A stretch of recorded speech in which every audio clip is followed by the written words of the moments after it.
Assalomu alaykum. O'tgan safargi videoni davomi ishlarimiz bitta nihoyasi.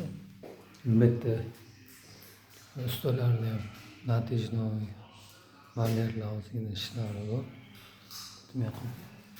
Bizning ishimiz bitta. Skryuti.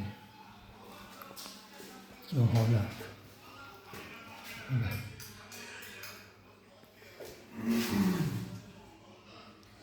Standart eshik 2 metrli.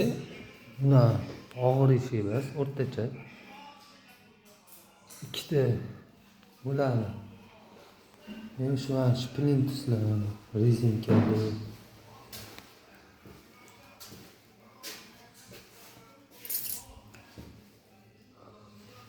hozir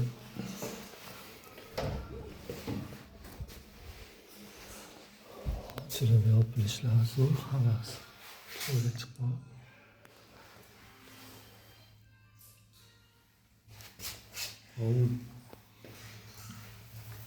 Plintusni birinchi marta qo'yishimiz rezinkali. Oson emas ekan qo'yish. Juda qiynalib ekan. Bunday hamma xonada plintuslar.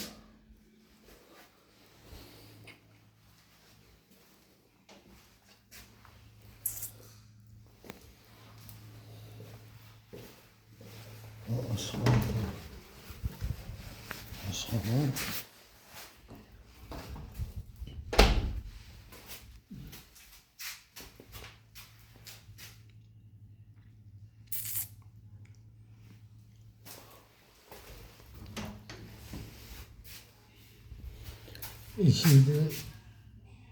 Eshikdan dekoratsiya ko'rinyapti, qanaqa ko'rinyapti videoda.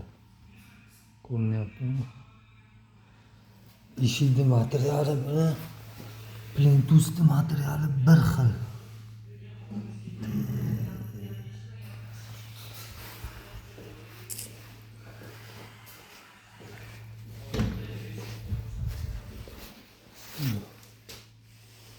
Xona ham bo'lgan. 6 ta eshik qo'yildi-da. Hammasi bo'lib. Xonalarda svet yo'q.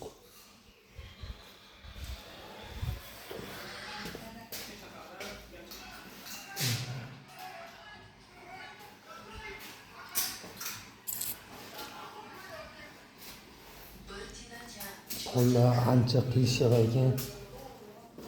Kesib tayinni olib tashlab qo'ydinglar.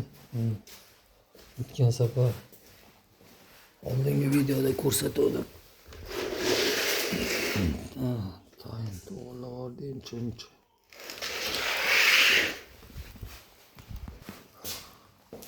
Xizmatlar bo'lsa aloqaga chiqaverasizlar.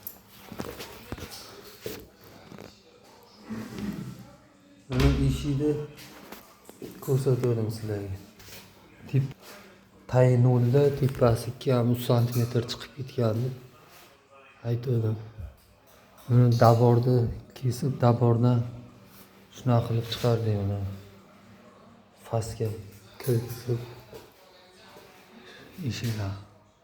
Yaxshi hozir nizam etmayman, bilinmaydi. Qilishadi. Eshik ham shunaqa. Наличный dabor.